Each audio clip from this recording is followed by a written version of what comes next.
Hello, everyone. Welcome to the AI Agents Hackathon live streams. The AI Agents Hackathon is a free virtual hackathon running from April 8th to April 30th. We're hosting over 20 live streams where you'll learn how to build agents using various Microsoft technologies. At the end of the 3 weeks, submit your project for a chance to win fantastic prizes. And now over to our friends at Reactor.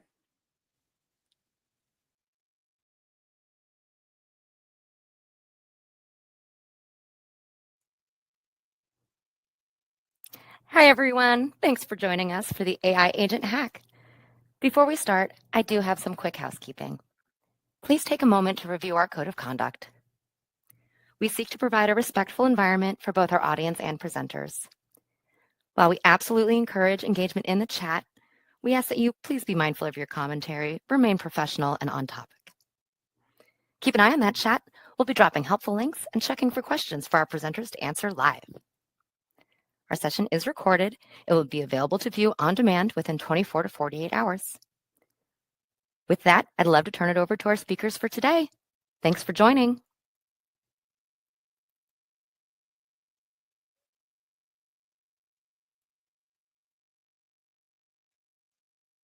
Hello, I think we are live. Hi, everyone, and welcome to the AI Agents Hack.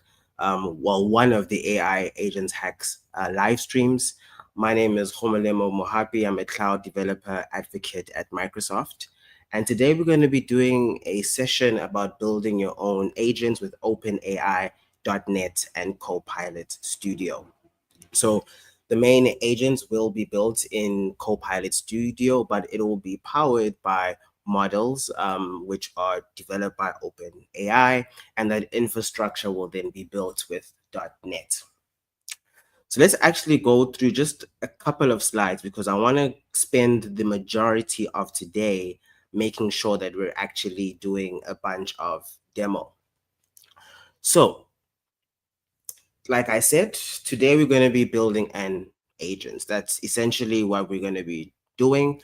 You guys might be maybe building agents as part of the hack. You may be interested in learning about what agents are because it's such a buzzword right now. It's everywhere. We're all really dealing or trying to understand what these agents are. And I hope to give just a glimpse into what you can truly build. So the majority of the time, whenever we speak about agents, we always get the question, what exactly is an agent? And you might have seen various responses to that question, but they all really work around the same thing. I like to sort of describe it as something that uses AI to automate and execute business processes, working alongside or on behalf of a person, a team, or a organization. So the more complex your agent is, the more useful it will be, because obviously as it's dealing with a lot of things within the company or a lot of personal things that you are having to work through as well, then you have the time to do the more important work, other work, and you can just delegate off to the agent. So it's really, really cool.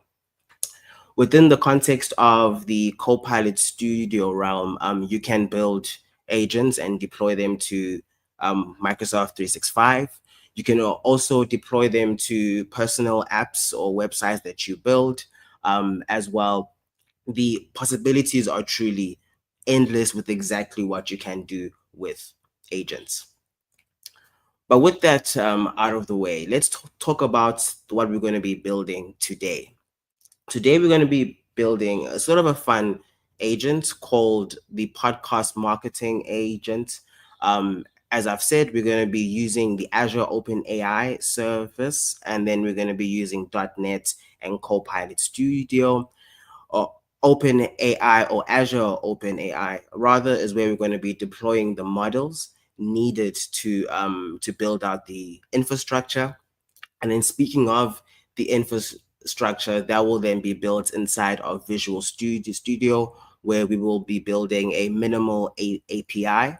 And then from that API, we're going to be creating a custom connector that custom connector is what wraps the API and makes that useful inside of the Power Platform where Copilot Studio sits. So then once we have that API or connector sitting inside of the Power Platform, we can then leverage those endpoints, those actions inside of a Copilot Studio agent. But let's actually talk about each of these three technologies very briefly before we actually use them.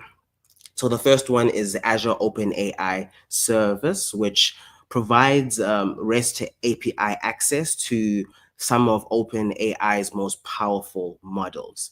And while customers who use the service have access to models like GPT, the image models, the responses, the API, all these different models that we are seeing, because the infrastructure sits on Azure, you also have the security and enterprise promise that comes with Azure and all the things that we love about Azure.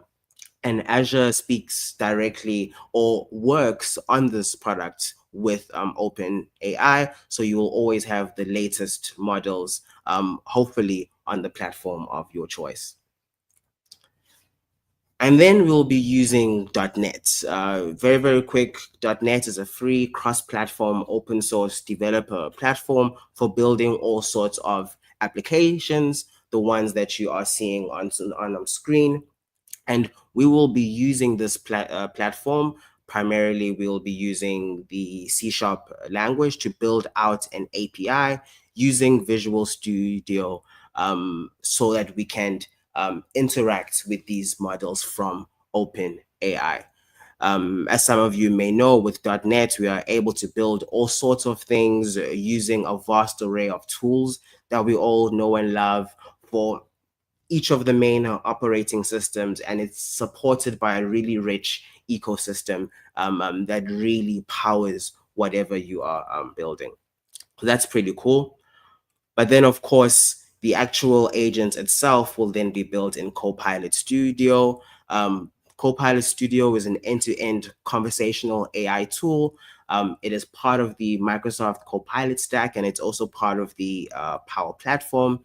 And basically, with this tool, we are able to build and customize our very own agents, but we're also able to extend Microsoft 365 Copilot as well. There's a whole host of tools, actions, things that you can add to really extend and customize how your agents interact with you and your business. And that's what we're going to be using today. So very, very quickly, we're going to speak about the actual use case, right? Podcast marketing agents, exactly what are we going to be building? This is a bit of a fun one, nothing too serious. It's early for some people in the world. It's almost the end of the day for people like me in my region. So we're going to be doing something fun, but still, hopefully, I hope you'll learn something as well. So there is an awesome podcast by Microsoft CTO, Kevin Scott. He hosts this podcast, and he speaks to the most innovative tech and science leaders across the world. That is the link to the Behind the Tech podcast.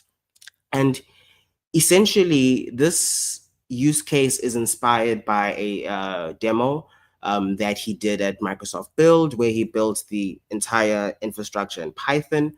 But what the agent does is that it takes an episode of Behind the Tech, any episode, and then it turns that episode into a social media post that you can then post on LinkedIn, X, whatever social media that you have. So it basically allows you to just record your podcast, publish it, and then this agent will create marketing material for you. So it takes away that burden of having to create something creative, having to market your podcast in any way. And I really feel like it's a really neat way of using these models. So how it works is obviously you have the podcast clip or you have the podcast episode, and you submit a link to that podcast episode. Then what happens is that the agent will then use the Whisper model inside of Azure OpenAI, and it will create a transcript of that episode. So it'll essentially listen to everything that is being said. Once we have the transcript, then we'll be using GPT 4.1 to extract the guest name, right? We want this to be a fully autonomous thing. We don't want to be waiting there and entering stuff. It needs to do everything on its own. So we get the transcript, we extract the guest name for that week. Once we have the guest name, then we will then use the responses API to retrieve the guest bio. So we will be using a responses API along with the web search tool to retrieve the bio of that particular guest.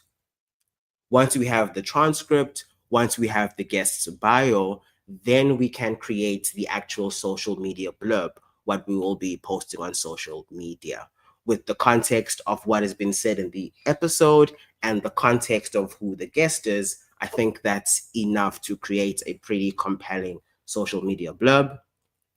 After that, now we need to create an image that needs to go along with the social media post, right? And because, again, it's a fully autonomous thing, we need to create a prompt that will eventually feed into the DALL-E prompt image maker tool. So what better way to look for a prompt or create a prompt than to ask AI? So essentially, we have our blurb. We're going to ask AI, please create a really neat prompt that I can use to generate an image. And then from there, we will use the DALL-E model to create that image. Essentially, that's the process, and that's what I'm going to be showing you what to do right now. For this, we need just a couple of things. Sorry. The first thing is we need an Azure account. We need this to access the Azure OpenAI models in Azure AI Foundry. We also need to have Visual Studio installed along with the .NET development workloads, because we will be building a .NET API. And then, of course, we need access to Copilot Studio. So with that, let's get building our podcast marketing agent. So I'm going to go out of the slides. Hopefully that's the last you see of my slides there. And then I'm going to go right into Visual Studio, and we're going to start building our API. So essentially, inside of Azure, what we're going to do, inside of Azure, I have created a few resources here. The first one is the actual Azure OpenAI resource that allows me to get access to the models. And I just have a blob storage that is simply used to store all the podcast episodes. Inside this Azure OpenAI resource, I can then, right from inside of Azure, I can then take myself to the Azure AI Foundry portal. If I click on that, it'll essentially open up the Foundry portal. And in the portal, this is where I can create deployment of all of the models that I need.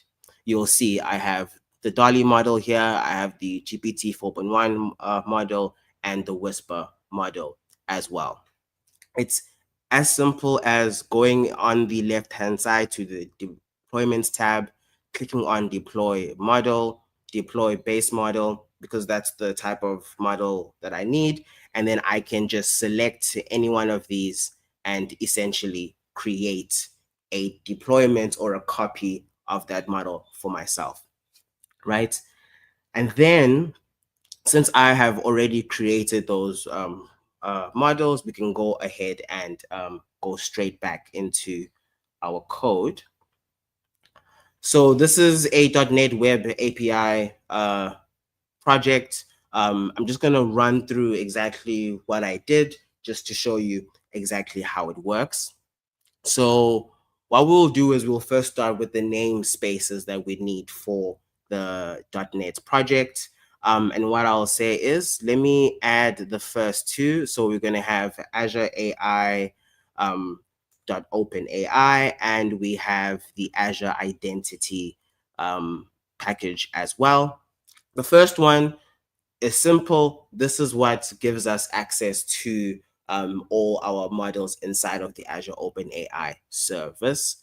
And then the second one, the Azure Identity, this allows us to securely authenticate to the models, right? When we create a model deployment, we get an API key, we get an API endpoint. That is how we can authenticate to use those models.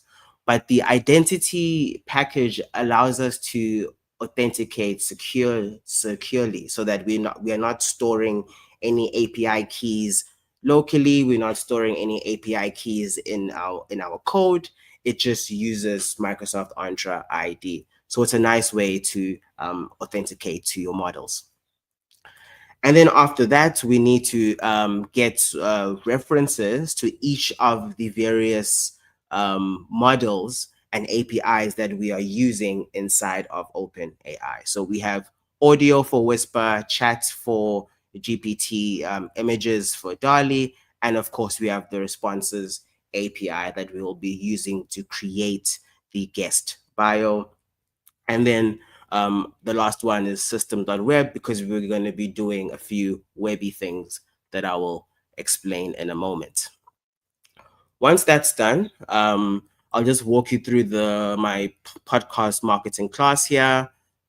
Essentially, I just have variables to store instances of each of the clients that we will need to access the models. I have the Azure OpenAI clients here because that's where most of the models are. But I also have the OpenAI response client. And essentially, this is the client that connects us directly with the OpenAI API platform, not through Azure. And the reason I'm doing that is that the responses API that I'll be using soon is not yet available through the Azure OpenAI service. So once it does become available, I wouldn't need to then authenticate through OpenAI. And what's nice about that is that when I show you how to use the code, how to access those models later on, once it's available on Azure, I don't have to change my code. I just have to change this reference to Azure, and everything will work the same way. So that's fine. And then let's create our instances of those clients. So the first one I'll do is the Azure OpenAI client. And essentially, this just makes sure that we authenticate properly. You'll see that I'm using an endpoint that I've injected, and then you'll see this default Azure credential. So usually here I would have the API or the API key rather, but this allows us, again, like I said, to authenticate securely using Microsoft Entra ID. So I'm logged into Visual Studio with the same accounts that I used to deploy the models. I've tweaked my access inside of the Azure portal, giving myself the Azure OpenAI user role that allows me to authenticate securely.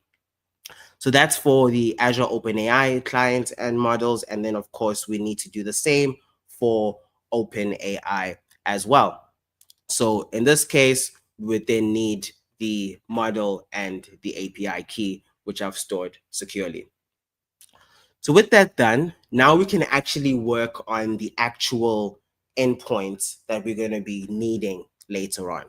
Like I said, there are those 6 processes that how we get from podcast link all the way to social media post, let's actually see how we do that.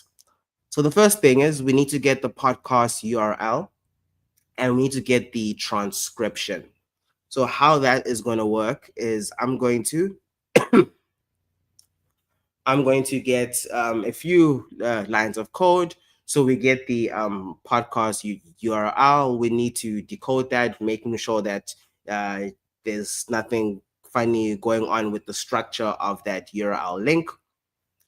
And then after that, what I'll do then is I'm going to then use the HTTP client to essentially download a stream of that podcast. So I need to some way go from the podcast URL link, which is posted online, download that data so that I'm able to get the transcription from it.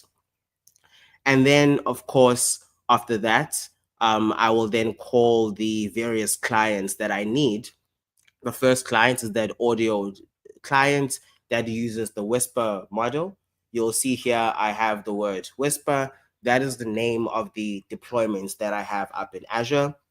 And then after that, I then get the transcription from the audio stream that I got in the line before. And then after that, I'm simply going to return the transcription text. That's all I have to do. It's a pretty simple implementation. I will be sharing links to my slides.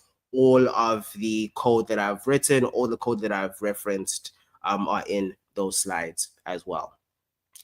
So that's how we get the transcription. And then the next part is to retrieve the guest name, right? So we have the transcription text. Now we need to use the GPT model to extract the guest name. Very quickly as well, I don't want to spend too long on this. Create an instance of the chat client using the GPT 4.1 deployments that are made up in Azure. And then after that, what's going to happen is I need to create essentially a chat completion. And within this chat completion, what I will do is I will add in two properties here. And those properties are the system message as well as the user chat message. So the system message is essentially what defines the behavior of that model at that time. So here I am saying, every time I call this endpoint, I want you to extract only the guest name from the Beyond the Tech podcast. Then I'm saying Beyond the Tech is hosted by Kevin Scott. So Kevin Scott will never be the guest because Kevin might introduce himself at the beginning of every single podcast, and the AI might be confused and think that that is the guest of the podcast. So putting that in the system message, making sure it's part of the system's behavior, then that should never happen. And of course, the user message is just me providing the transcription for it to extract the guest. Once we have the guest name, then we can go ahead and return the text from that. So after that, we have the transcription, we have the guest name. Let's now go to the responses API because now we want to actually get a bio from the guest. The reason why I'm using the responses API will be apparent very soon, but let's get started implementing that. So with this, we're gonna just create our instance of the response API. We're going to give it some text. So please retrieve a medium length descriptive bio for guest name. Now you might think, oh, so it's just using AI. It's using its trained knowledge to get the bio. What if it's someone who's not that famous, you know, that kind of thing? How can we actually use this properly? And what's nice about the responses API is that it allows us to use various tools. And with these tools, there's things like the file search tool, there's a function calling tool, but the tool that we are interested in particularly is the create web search tool. So if you ever use Chat GPT and you're searching for something and you click on that search button so that it can use the internet as a form of RAG to get additional information, that button is essentially this, right?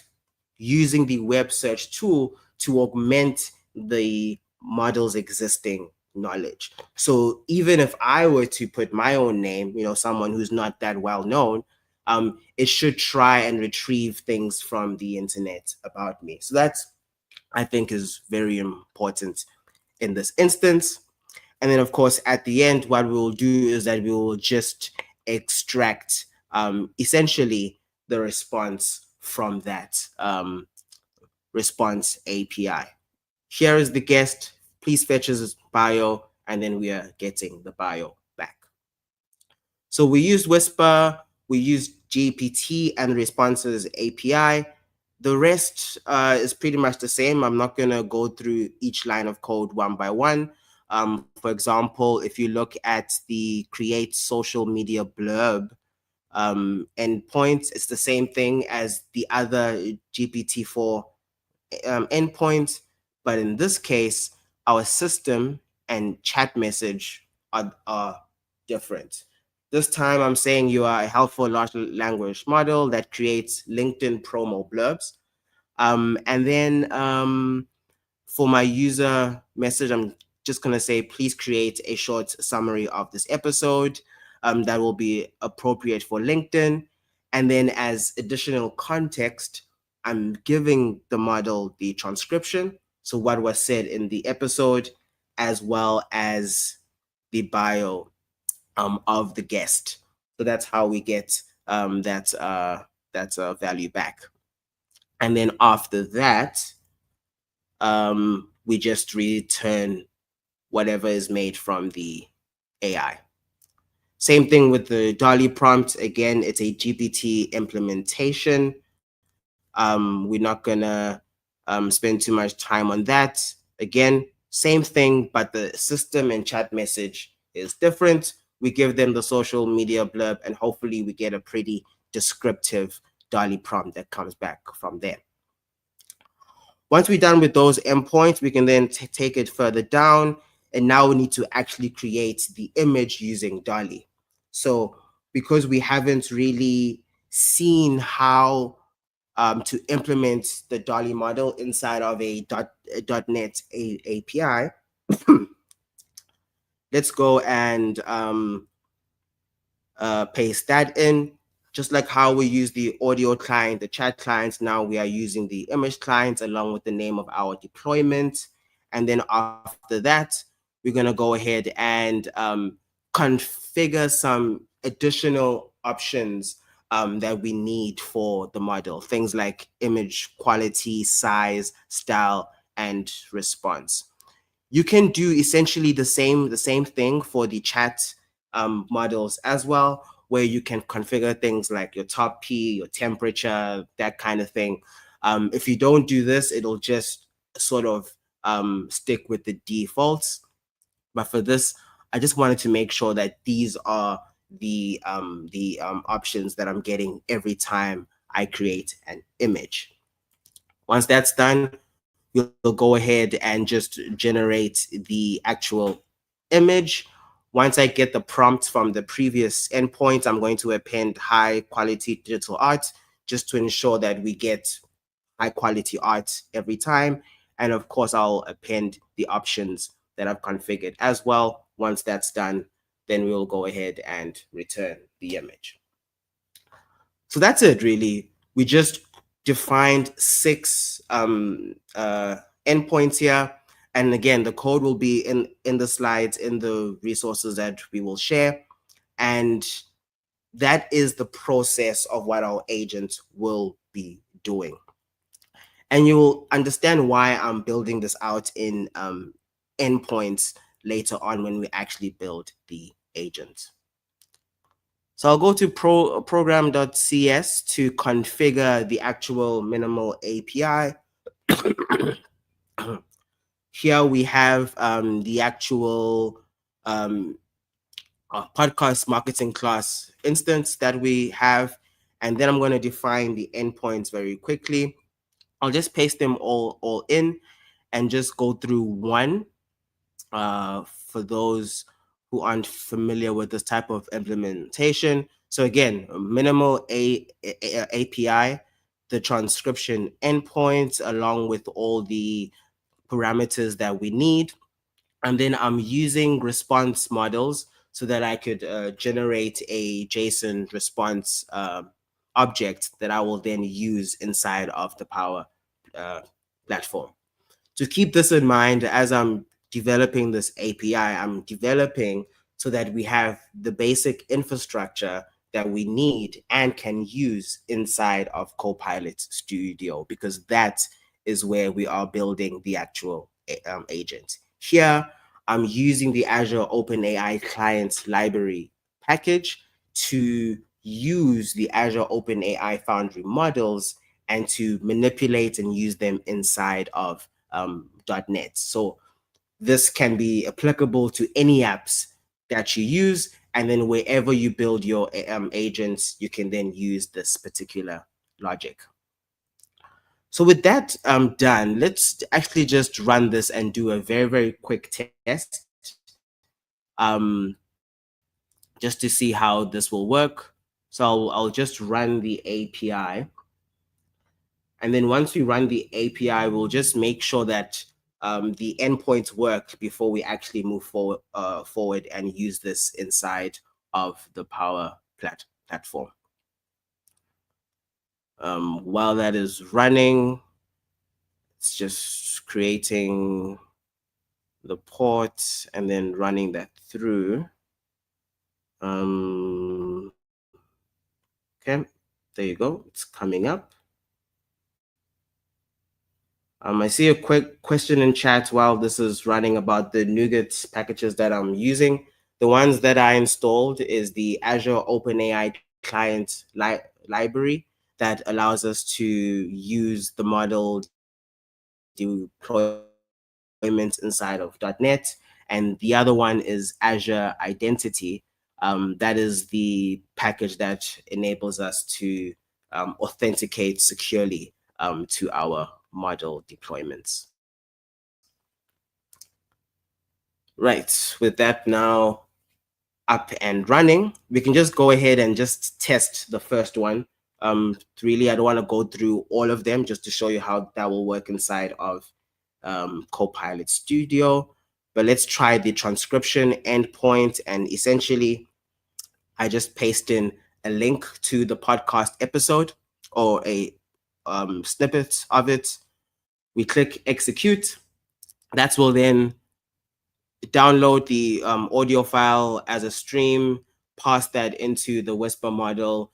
Whisper model should then listen to the entire clip, and then we should extract down a transcription of exactly what has been said in that snippet. So again, this is using AI, nothing hard coded here. So it might, it should take a few extra seconds.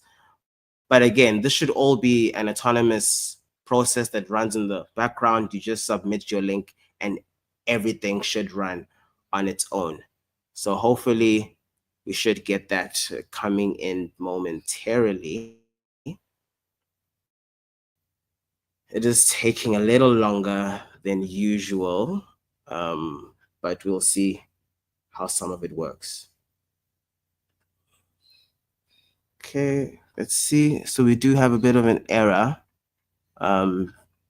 Let's actually try this again. Let's see. Sorry, let me just refresh this very quickly. What I'll do is try out the podcast URL, paste in the URL. And then again, I'll answer all questions as we go, or just all of them at the end as well, just so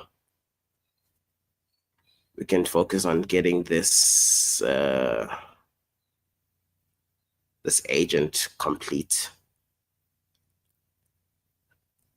but for some reason, my models are not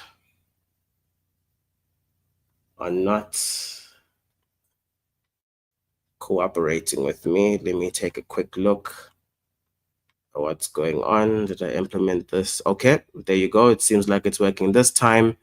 So we do indeed have our transcript. So this is exactly what has been said, right? In that clip, I just used a short clip for the sake of time, but this is exactly what has been said. And the idea is that once we do get the transcript, that transcript would then be passed down, and then every other output will then be passed down until we get everything at the end. So that's fine. Let's exit this. And what I will do is I will quickly go and I'll quickly go back to our code here. And while we have seen that the API is working, it's running, what we need to do is that we need to wrap this API into a custom connector. That is essentially what enables us to use that inside of the Power Platform. So what we'll do is for our connected services, I'm going to go ahead and just double click on that because we want to create a connected service to the Power Platform. As you can see, I've already created one, but essentially you would go into the ad. Okay, let's see what is happening here. Of course, something always should go wrong in the live demo. That's how you know it's live, right? Okay, so what I'll do is rather, let me just click on edit dependency, just so you can see how that actually works. Okay, I wonder what is going on.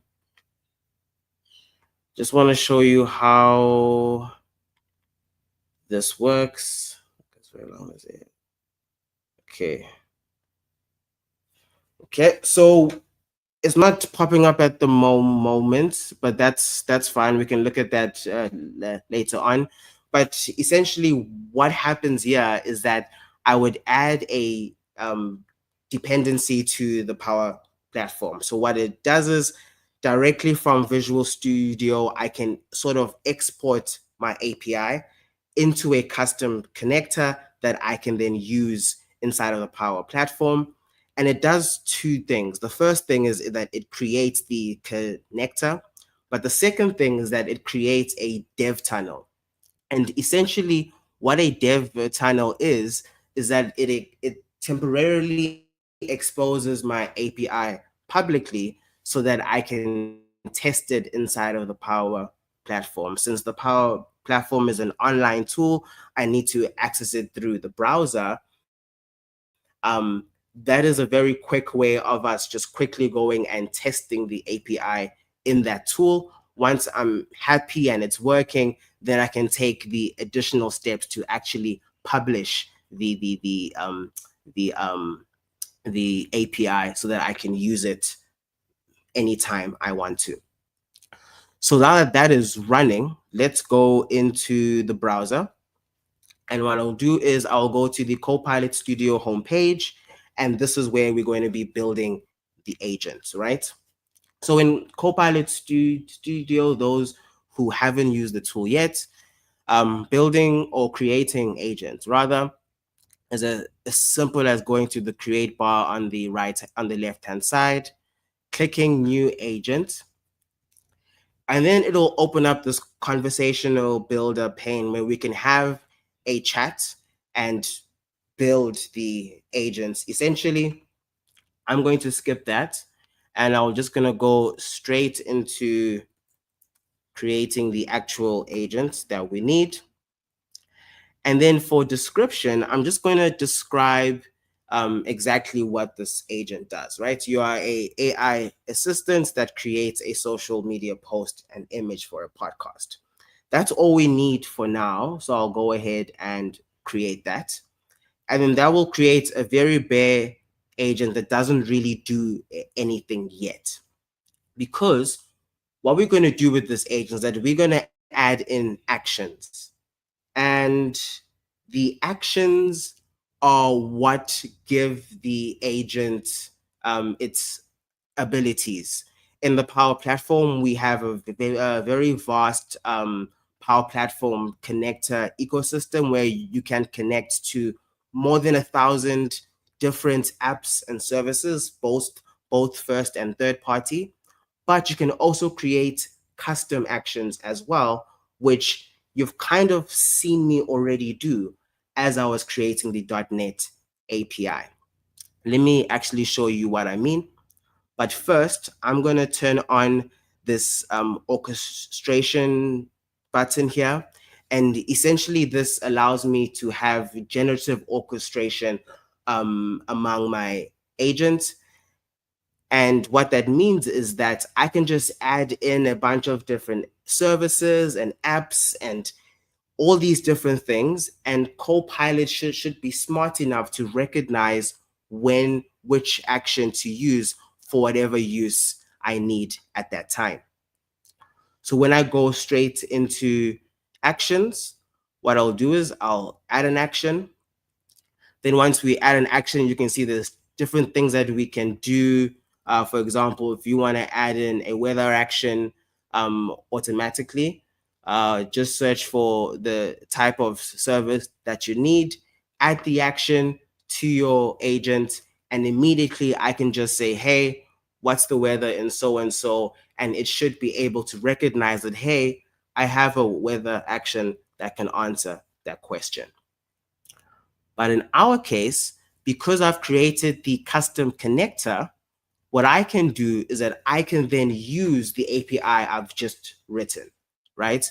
So you'll see all the endpoints that we created, all of the API actions now become actions inside of my agent. These are all custom that you've just seen me build. And I can configure each of these. For example, if I want to configure the retrieve podcast transcription, and by configure, I really mean that I need to make it optimized for Copilot Studio to understand exactly how to use it within this agent's context, right? What is this action? When can I use it? Why should I use it? And that kind of thing. So as soon as an action comes in, I'm going to click on next just to make that initial connection. The name and the description comes from the API endpoint open API description, so that's fine. We can then leave authentication as is. You can use either the user authentication or the Copilot author authentication. Essentially, you are saying that do you want the user who's using the agent to authenticate? We need to verify if that user has access to whatever actions they are using. Or if you use the Copilot author one, it'll just use my authentication for whatever action that it needs. That's fine. The important thing for us is that we need to configure the inputs and outputs, right? So for podcast URL, that's the first parameter. All I can say is, hey, the podcast URL is the URL of the podcast episode. So I'm telling it, I'm explaining, this is the URL of the podcast episode. Same thing for response. So I can say, when I get the URL, I'm expecting to get a transcription, and then I can describe what the transcription is. The transcription is the retrieved transcription of the podcast. And these explanations are important for the Copilot to understand exactly what these are used for, right? The same thing I can configure in response settings. When the agent is finished using this action, how should it respond to the user? And I can say I wanted to respond with a custom message. And inside this, I will say, just make sure that the user understands that you have finished working with the particular action. So I'll just have a tick, the podcast transcription is done. So that me as a user, I have a visual cue of what is going on. Once I've configured that, I'll just go ahead and add my action in. And then once it's added to the agent, I want to just show you exactly how you can then refer to each individual action as well. So the next action that we need is the extract guest name. Once we have the transcription, we then need the guest name. And you will see that the descriptions, this is where they become quite important when creating these agents out. So just waiting for the connection to pull through, clicking on next, and then you'll see for inputs, we need a transcription, right? That transcription is in another action. So just go into transcription and describe and say, the transcription outputs from the retrieve transcription action. I don't have the transcription. Where can I get it from? It comes from that particular action. And just by saying this, it will look for the description to be able to match those items properly. The same thing with the response. Once you have the guest name, you can then go ahead and say, hey, for this is the extracted guest name, right? That's all we have to do when it comes to actions. Some actions require you to configure a lot more settings, but essentially, for the most part, these are the types of configuring that can happen, right? Of course, today we only have 1 hour to build this agent start to end. So I just want to show you what that process can look like. Of course, with the day, with the week, with the month, it becomes much more intricate. Obviously, I cannot add in every single action. That will take time. So just like a cooking show, I bring out the cake that has already been baked. I've added all the actions. I've described each of the items appropriately. Once that's done, I will go back to my overview and remember how I just created the description. Now I can add additional instructions for the agents. So I can tell the agent, hey, your job is only to create marketing material for a podcast. Whenever someone sends you a link, I want you to get the transcription, then the guest name, then the guest bio, then the social media blurb action, so on and so forth. Once you've finished using those actions, at the end, share the post and image in a single message rather to the user. So again, just describing what that agent needs to do. So I'll click on save, just so those instructions are updated. Once those instructions are updated, see how we're doing for time. Let's go ahead and refresh our chat window, essentially building like you would in a .NET app. Let's go ahead and say, right, please generate a social media post and image for my podcast, right? Let's see how that works out for us. Okay. So again, okay, I don't think the changes have been saved yet. It doesn't recognize the actions. Oops, sorry, not that. Not yet anyway. Let's ask for the social media post and image. Okay. So you will see that it has recognized that, okay, this person is asking for me to create a post. We configured the podcast URL as one of the parameters, but it's missing. It understands that it hasn't received this URL yet. So because it understands what it's looking for, it will then generate a question to ask for that piece of information. And this happens for any action that you add inside of Copilot Studio. So if I don't have the podcast URL, it's smart enough to understand, oh, that's missing. So let's go ahead and add in the URL.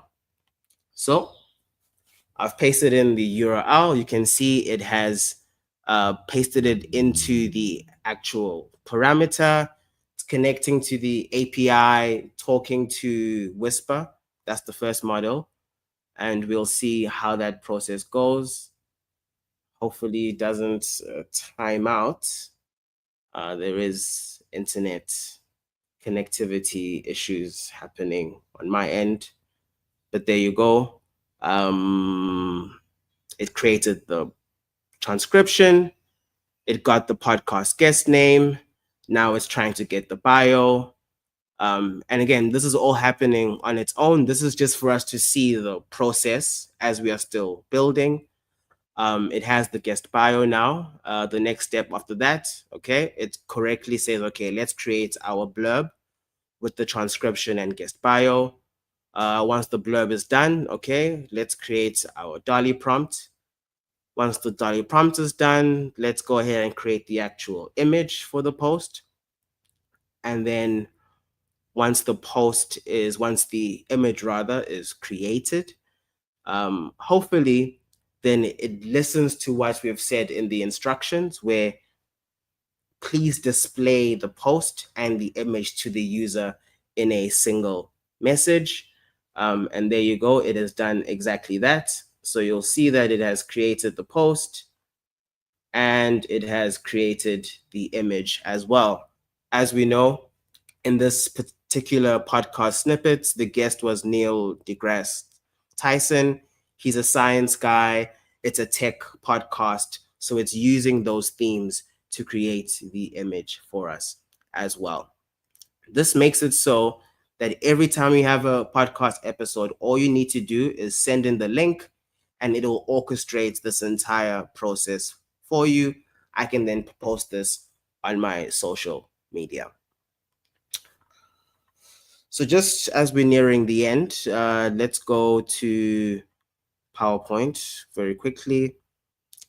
And what we'll do is, just as a quick recap, what we did in this particular agent use case is that we built out the deployments up in Azure AI Foundry, particularly using the Azure OpenAI models. Then we used the Azure OpenAI clients library for .NET to create an API that leverages those models. And we wrapped the API in a custom connector to be used in the Power Platform.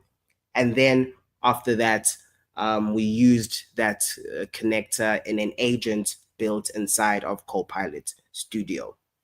If your agent was built in any other tool, a Foundry agent, an M365 agent, however you build agents, this infrastructure or this way of building will be different.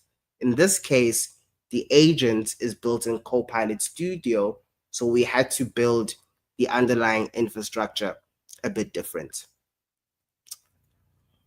All the resources that you need to build what I've just built are in the slides, and again, they will be shared as resources in chat, and all the tools that you need to build as well. If you do have an M365 license, you can have a you can have a trial of Copilot Studio and build this out for yourself as well. And yeah, with that, I would like to say thank you, and hopefully we can tackle just a few questions before the hour comes to a close.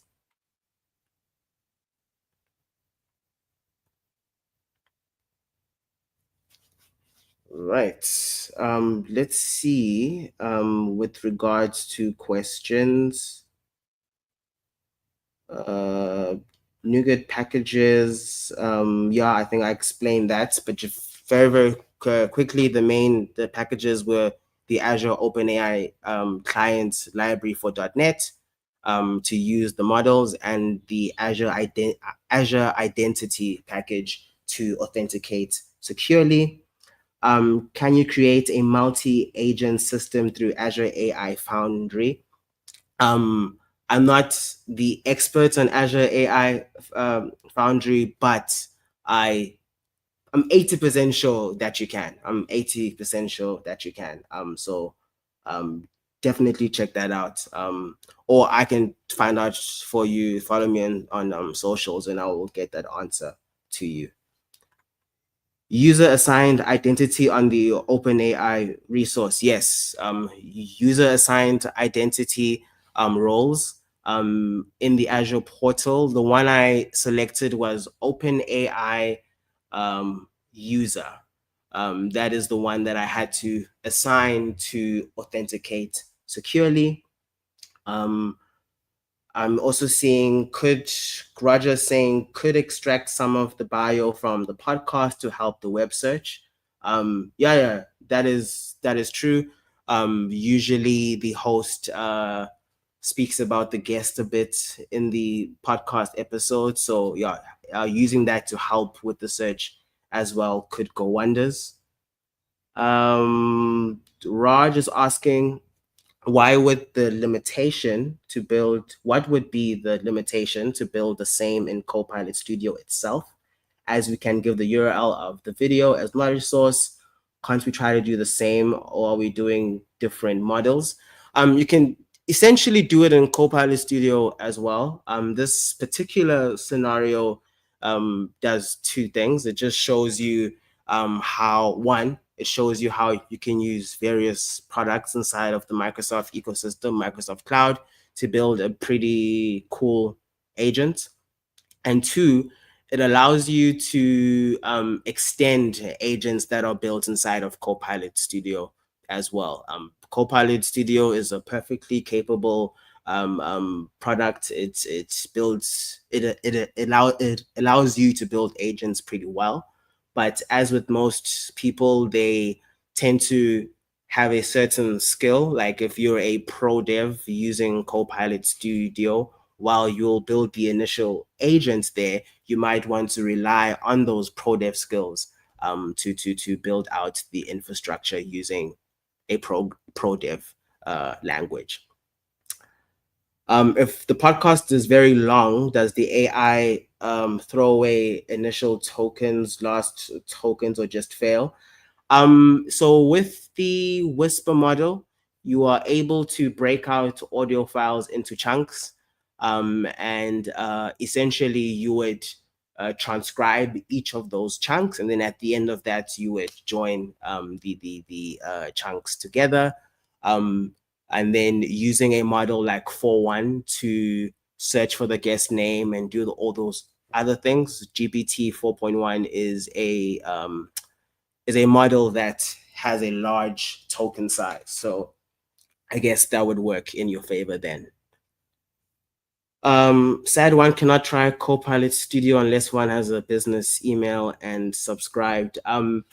If you have M365, or if you want to create an M365 trial, you can do that as well, and then just add on the Copilot Studio trial there as well. That would definitely work. Yash is asking, and again, if I'm going over time, just let me know. Is this Copilot Studio agents action is similar to the agent tools? I'm not too familiar with agent tools or what exactly you are referring to.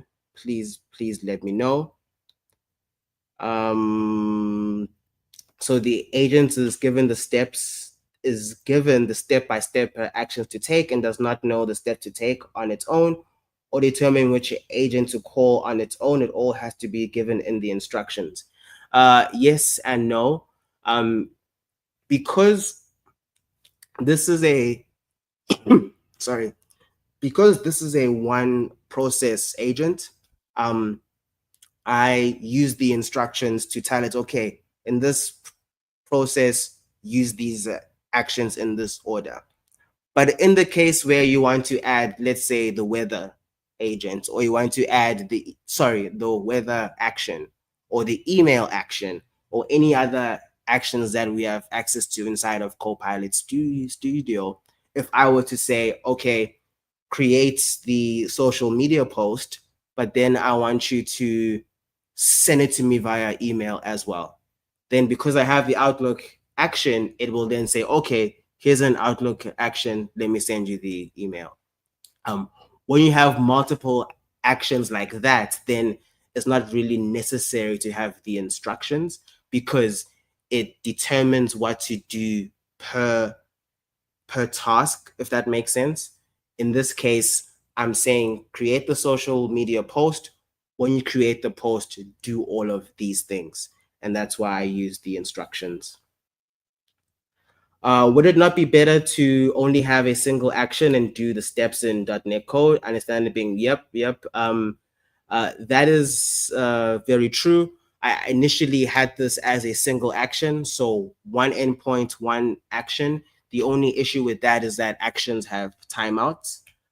So right now they have timeouts. There's a 30 to 45 second timeout. So what would happen is if all those model calls are in one action, it would time out and it wouldn't work. Obviously, the workaround for that is to create a Power Automate flow, and that would take out the whole needing actions. But if you want to use the generative orchestration functionality, it's best to use actions. If you use actions, just be mindful of the timeout. Let's see. Can you put those links in chat? Yes. It's the resources link that we'll put in chat now. But I think, yeah, we're at time. I'm actually 2 minutes over. Thank you very much for coming to my session. Let's connect on LinkedIn and yeah, let's talk about agents. Thank you.